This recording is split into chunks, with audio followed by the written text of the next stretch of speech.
Welcome to the History AI podcast, where the past comes alive with facts, anecdotes, and a dash of humor.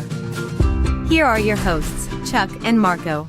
Welcome back, history enthusiasts, to another episode of the History AI podcast.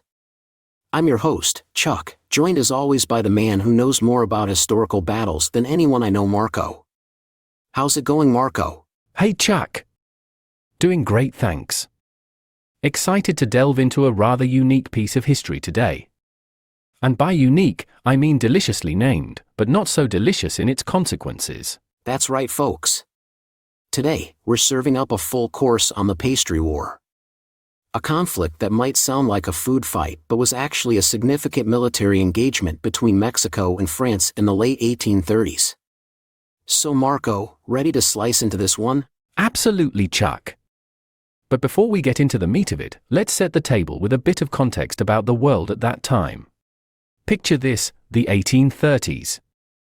The world is a bustling place, where empires are playing chess with nations, and newly independent countries are like teenagers, eager to prove themselves but stumbling over the furniture in the dark. Mexico, having recently kicked Spain out after a long it's not you, it's me breakup, was finding its footing as a country. And then there's France, under King Louis Philippe, who's kind of like that friend who insists on getting paid back for every little thing. Remember that time I lent you a franc for a baguette in 1825? I've come to collect, with interest. Amidst all this, the Americas are a hot mess of political revolutions, economic upheavals, and the occasional invasion by European powers, because apparently, they hadn't had enough of each other back home. It's in this world that our story is set, a time when a squabble over pastries could lead to an international conflict. That's right, folks. Before Twitter wars, there were pastry wars. A simpler time perhaps, but not necessarily sweeter.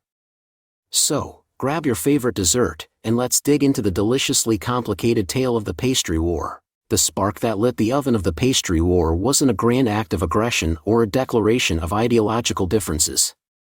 No, it was something far more relatable, a complaint from a pastry chef.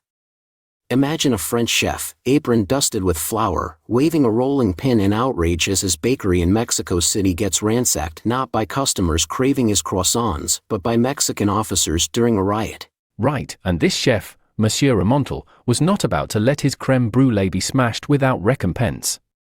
He pens a letter to King Louis Philippe, "Dear King, they've smashed my pastries.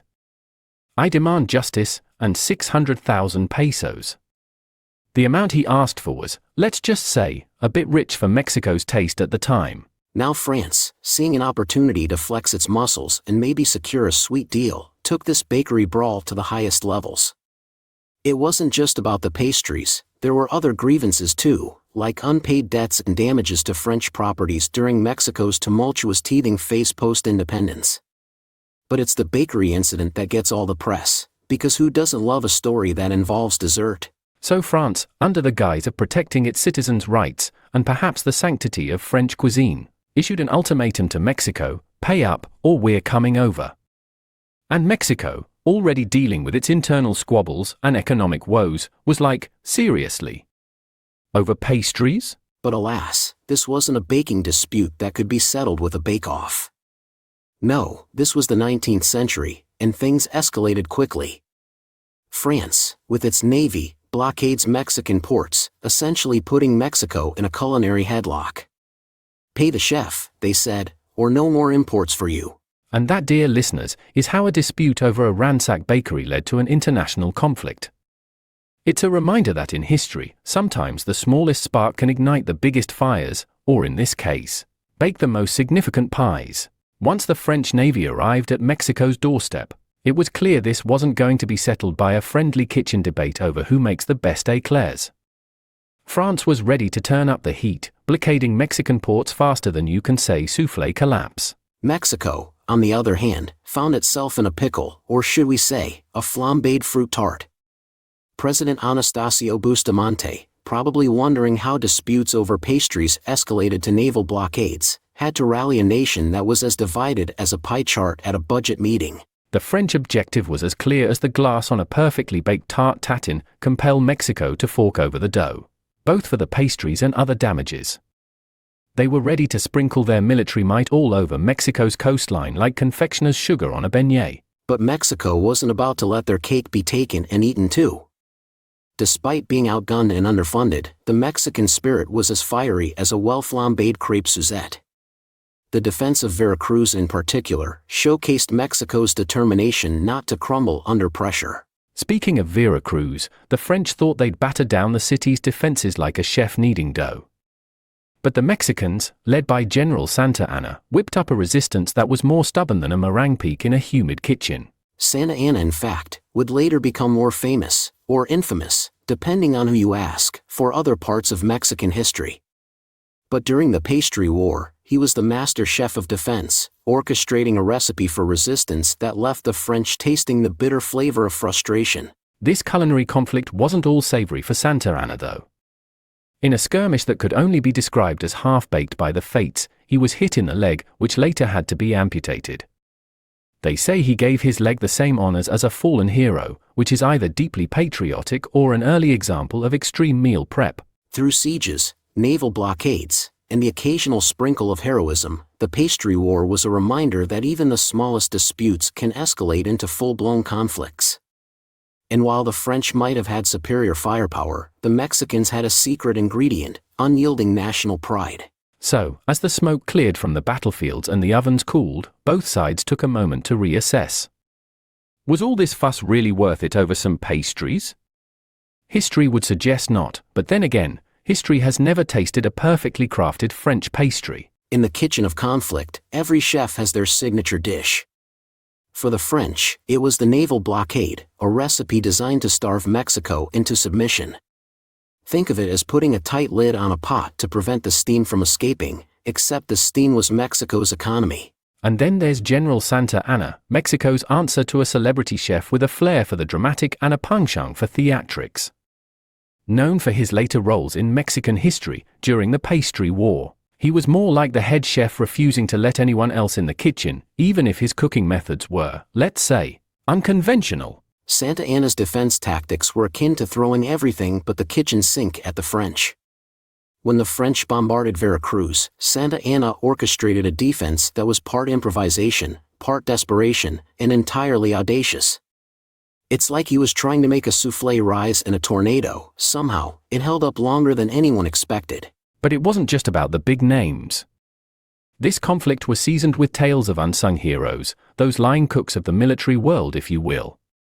Soldiers and civilians alike who, despite being outflanked and outgunned, showed the kind of resilience that would make even the toughest steak tender. The tactics on display ranged from traditional siege defenses, picture a stubborn old chef refusing to adopt new recipes, to guerrilla warfare, the culinary equivalent of throwing in a surprise ingredient to throw off the competition.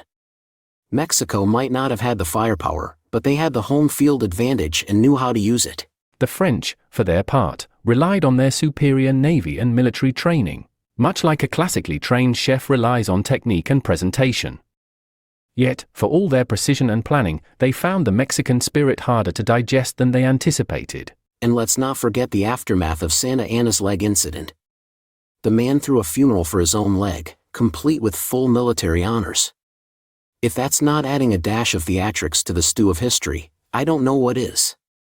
It's as if he decided, if I can't beat them with my tactics, I'll certainly leave them puzzled for centuries. In the end, the Pastry War served up a buffet of military maneuvers and personal valor. From blockades to bombardments, sieges to sniper fire, it was a showcase of 19th century warfare, all sparked by a dispute over damaged dough. Who knew the recipe for conflict could be so gourmet?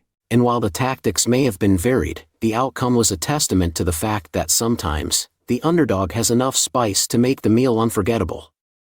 Mexico may not have won every battle, but they certainly left their mark on the taste buds of history. When the last crumb had settled on the Pastry War, you'd think the menu of consequences would be straightforward, perhaps a simple dish of reparations served cold.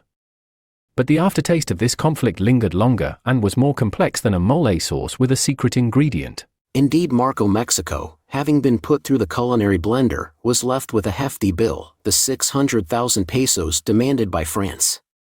It's like going out for a fancy dinner and then being shocked by the hidden charges. Wait, was the water really that expensive? And let's not overlook the garnish on this dish of diplomacy, the realization among Mexican leaders that their country was more appetizing to foreign powers than they'd hoped. The Pastry War exposed Mexico's vulnerabilities and set the table for future interventions by other European countries. It was also a lesson in the importance of having a unified recipe for national defense. Mexico's internal divisions had made it easier for the French to sprinkle their influence over the region. It was a wake-up call that perhaps it was time to update the cookbook of governance. On the French side, the war was like a chef successfully defending the honor of his signature dish, only to find the dining room empty. Sure, they'd flexed their military muscle and made their point, but at what cost? The whole affair was a public relations soufflé that refused to rise, leaving France to ponder whether the juice was worth the squeeze. The Pastry War also left crumbs that would lead to future conflicts, notably the Mexican-American War and later the French intervention in Mexico. It seems the recipe for foreign entanglements was written during this seemingly minor skirmish over pastries. And let's not forget the cultural impact. The Pastry War, with all its quirks and confections, became a part of the rich tapestry of Mexican history. It's a reminder that sometimes, history's most lasting lessons come from the most unexpected places, like a bakery in Mexico City. Absolutely, Marco.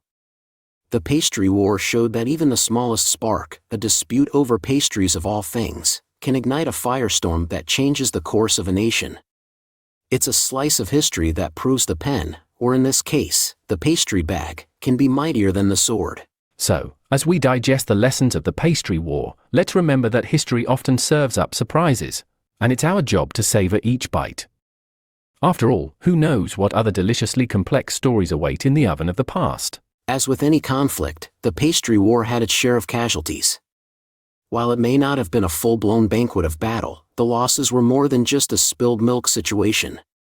Lives were lost, and resources were drained, proof that even a conflict sparked by confectionery concerns can have a bitter aftertaste. True, Chuck.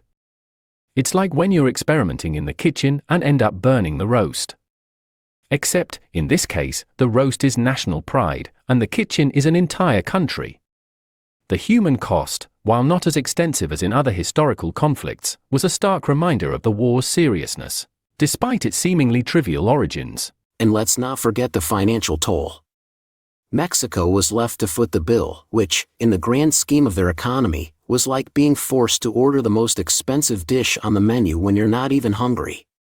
It strained their national budget and added to the pile of economic challenges they were already facing. But in the kitchen of history, every dish serves as a lesson. The Pastry War, with all its quirks, was a course in the importance of diplomacy, the cost of pride, and the unpredictability of international relations. It was a reminder that sometimes, the smallest spark can lead to a fire that cooks up a whole new reality for nations involved. And as we put a lid on our discussion of the Pastry War, let's remember the ingredients it contributed to the broader recipe of history: national sovereignty, the balance of power, and the recognition that every action, no matter how small, can have far-reaching consequences. So, whether you're a history buff, a culinary enthusiast, or just someone who appreciates the odd and unexpected, the Pastry War serves as a reminder that the world's events are interconnected in the most surprising ways, like a complex dish where every flavor has its place. With that, we wrap up another episode of the History AI podcast. We hope you've enjoyed this journey through one of history's more unique conflicts. It's been a feast for thought, seasoned with a dash of humor and a sprinkle of insight. Don't forget to rate, subscribe, and share our podcast. Your 5-star reviews are the creme brulee atop our efforts, helping us reach more listeners and continue exploring history's vast and varied menu. And if you've got a topic you're hungry to learn more about, let us know on social media. We're always on the lookout for the next fascinating story to sink our teeth into. Plus, check out our merchandise in the show notes to carry a piece of the History AI podcast with you. And as a thank you to our listeners, we're offering a 10% discount on your first purchase. Just use the code The History AI Podcast, all one word, at checkout. Until next time, I'm Marco. And I'm Chuck. Thanks for listening, and remember, in the banquet of history, every meal tells a story. Goodbye, and keep feasting on knowledge.